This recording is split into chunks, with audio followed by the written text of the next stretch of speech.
What's up, Delmarva? Welcome into Delmarva Sports Insider, the only live and local show dedicated to giving you all local sports. I'm Jordan Kudish, filling in tonight for Sports Director Brandon Bossert. What is up? It is yours truly, sports anchor Devin J. Martin. It's really good to have you out here, Jordan. And I won't lie, I'm pretty nervous, but I think everything has worked out very well. I know you've been anchoring for a long time, a lot longer than me, so I think you'll be a very, very great addition. So we got a lot to get into tonight, Jordan. Yeah, Devin, don't worry. I think I'll be quite all right. Plus, it's been nonstop playoff action for the past couple of weeks here, so it's been really great. It's been really great, but as we know in life, all great things must come to an end. And this week, the playoffs have been wrapping up right here in Maryland for a lot of the teams here, but they're just starting for Delaware teams, but we may get to them later in the show. But first, let's start with Maryland boys lacrosse. Oh, wow. On the boys' side, they're in the semis right now. There's only two Bayside teams left going for the state ring.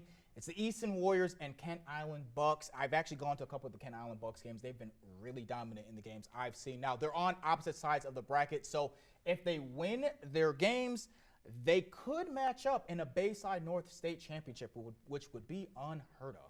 Yeah, to make it this far, Easton destroyed Decatur 10-2 in the regional finals, and then they beat Sparrows Point 16-4 in the state quarters to make the Final Four. But we're leaving out a team here. What about the Bucks? Well, let's pick up their journey here from the regional finals.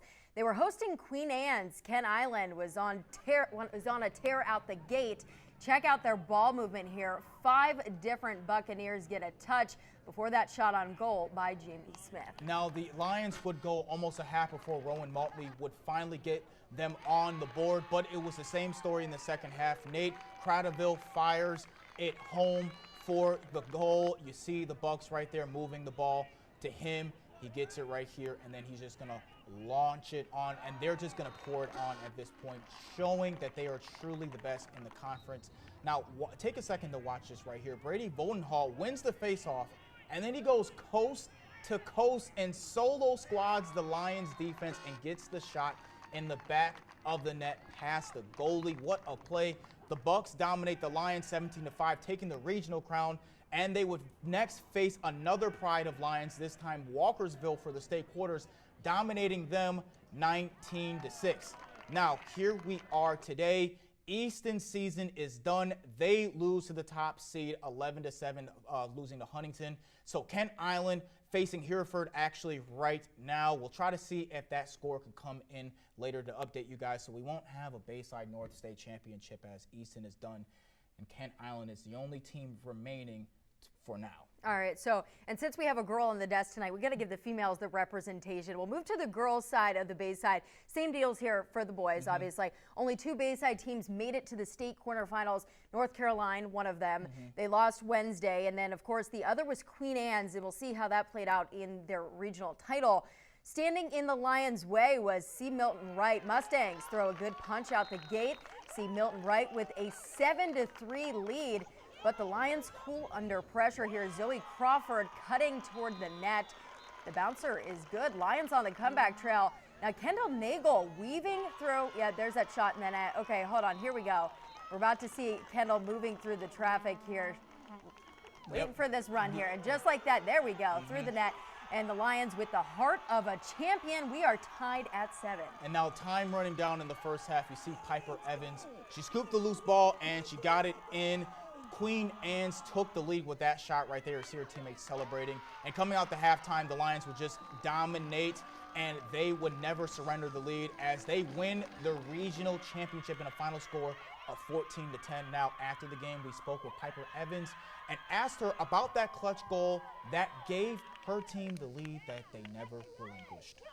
To be honest, I thought that girl was going to intercept the ball, but then I saw it on the ground, and then I immediately just thought I had to pick it up. And when I picked it up, I just shot it, and the bouncer was so pretty. It was the top right corner, and I couldn't be more happy. I mean, I surprised myself, especially, but when I hugged Zoe, one of my teammates, number 18, I was just really excited, and that momentum just changed everything, especially at halftime.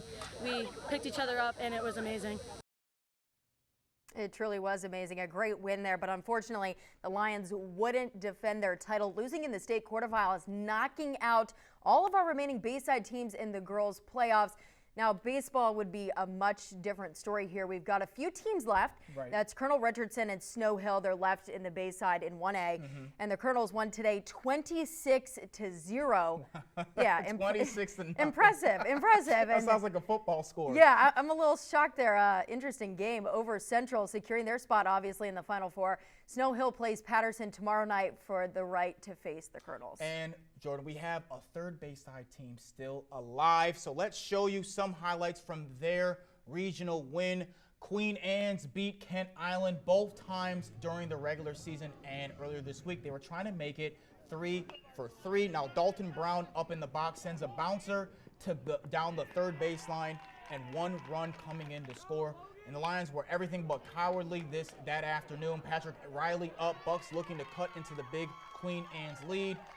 This 4th inning base hit goes to the fence in center, and that sets up 2 ducks on the pond. Now both runners will be brought in by Logan Burns, but Jordan, it was a little too late. The Lions win big on the road, taking the regional crown, moving to the state quarterfinals. Now their game is against Potonex, I think I pronounced that right.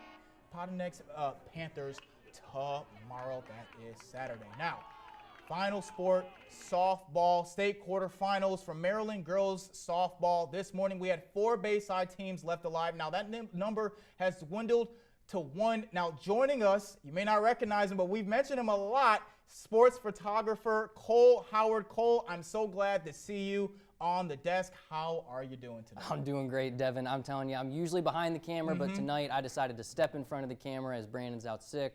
But yeah, man, we don't have any Bayside teams left. Right. Today it was Mardella and the Mardella Warriors. They're placing the Boonesboro Warriors. So let's jump into the highlights. Boonesboro would jump out to an early 1-0 lead off of a wild pitch that would actually go in the dirt, and they would be looking to add more. As Mackenzie Griffin in the box, and she puts this one into right field, and the runner, she's going to come home, but she is tagged out at the plate. I don't know why they sent her. Still 1-0, but Taryn Turner, she's going to try to keep the momentum with her team. She puts this one into center field. Runner comes home, but the throw's off. It goes in the dirt, and she is safe at the plate, and we are tied at 1. But Boonesboro, they would get the bats going in this one as this base hit is driven into left field for the RBI. Mardella, they fought hard until the very end, but they would come up just short in this one as Boonesboro takes this one in a final score of 3-1. All right, Cole, thanks so much for joining us. Awesome to see you on the screen. I definitely agree. I feel like Devin has a lot of new faces with him tonight. There's a lot of stuff thrown We're changing at us some right things now. up. Brandon, you might want to, no, I'm just kidding. I'm just kidding. All right, moving on. The Bayside now 0-1 in the state quarters. Let's check the rest of the games. I hope Brandon is not watching and didn't hear me say that. Well, the games in the 1A, our other 1A team, St. Michael's lost to South Carroll in the 2A. North Carolina lost to the Rising Sun Tigers. That's 10-0. North Carolina is done so far. The Bayside 0-3. Unfortunately, Devin, it's not looking good here. It's not looking good, but not for the whole Bayside, Jordan. You're right. But as a whole, they're 1 for 4 because the only team that's left is Decatur, the Seahawks. But they don't care about that. They're still in it. Yeah. They shut out Franklin today in the 2A playoffs. 7-0. They scored 5 runs in the first, and they were really never threatened the rest of the way. And what will be their actual final home game of 2022, and they advanced to their first state semifinal appearance since 1991. Woo, that was before I was born. Me too. So me too. It's been that's 32 years. There's 32 years. Good so, math, because I wasn't gonna do that. So yeah, they're breaking records, or 31 years. Yeah, they've been breaking records, so they've been really good. A lot of great sports across the board. Yeah. For Decatur. Absolutely, So really and I'm glad to see you guys covering all that. So let's go back here a bit. Cole, back to this Mardella game. Tell us a little bit about the things that you saw that led Boonesboro to win that battle of the Warriors. Well, the biggest thing in this game, Jordan, was that the Warriors, Mardella, because they're both the Warriors, but Mardella, they had bases loaded numerous times throughout the game with 0 outs. And you would think, well, they got to get an RBI on this one. They would either pop up to the pitcher or they would just strike out. They had multiple chances to take this game, and they just could not get it done. And I think that was the problem in Boonesboro. It was late in the game, but they finally took advantage of that, and they got those 2 clutch RBI singles late in the game in the 6th and in the 7th to give them that 3-1 lead. But Mardella, they had the chance, and they just could not capitalize on on the hits. They just kind of could not get it going at the bats. And you mentioned those chances. I think that's something they'll be thinking about for the whole offseason. Now, you went to another Bayside playoff game a couple days ago, Colonel Richardson and St. Michael's. Now, Colonel is a team in the Final Four, as Jordan mentioned earlier. They spanked Central 26-0 today. Spanked. Good word there. They did, but they didn't have that easy of a time against St. Michael's at the game you were at a couple of days ago. Tell me a little bit about the game that you saw on Wednesday. I mean, that game, Devin, I could watch the highlights for that every day. It was a phenomenal baseball game. It was good classic baseball, but the lead went back and forth. You know, Colonel they struck first, and then St. Michael's came back, and they just kept tying it. It was 2-0, then 2-2, then 4-2, and then 4-4. And then, you know, later on in the end of the game, there was controversial calls. There was the balk against Colonel Richardson that did lead to the leading run in the 7th inning that made it 5-4. But, you know, there was just so much going on there in the late innings. There was 2 outs. Colonel didn't back down. They came in and they knocked it into right field, and they ended up winning the game. But it was a great game. But the biggest thing that I take away from it is that Colonel, it doesn't matter what the lead is. It doesn't matter what, you know, how many outs there are. That's is resiliency. It's resiliency. They can fight. They can keep it going. And they're never out. It does not matter. You can never count this team out, no matter what is going on the scoreboard or how many outs. Jordan, the way that he just described that game is something that, even though it was a couple days ago, we got to have that in the show. So that you will be having the highlights from that game. So for you at home, you guys will be able to see what Cole was talking about from that game Wednesday. But that will be coming up later. Yeah, absolutely. It's nice to have Cole, the man who's at the action, be able to tell us exactly what happened. Thanks so much, Cole. Well, that's going to do it for our A block. We're taking a quick commercial break, but when we return, we've got a local athlete spotlight. When we come back after the whistle, don't go anywhere. That much more coming up when Delmarva Sports Insider returns. I'm John Smith from Parkside Baseball, and you're watching Delmarva Sports Insider.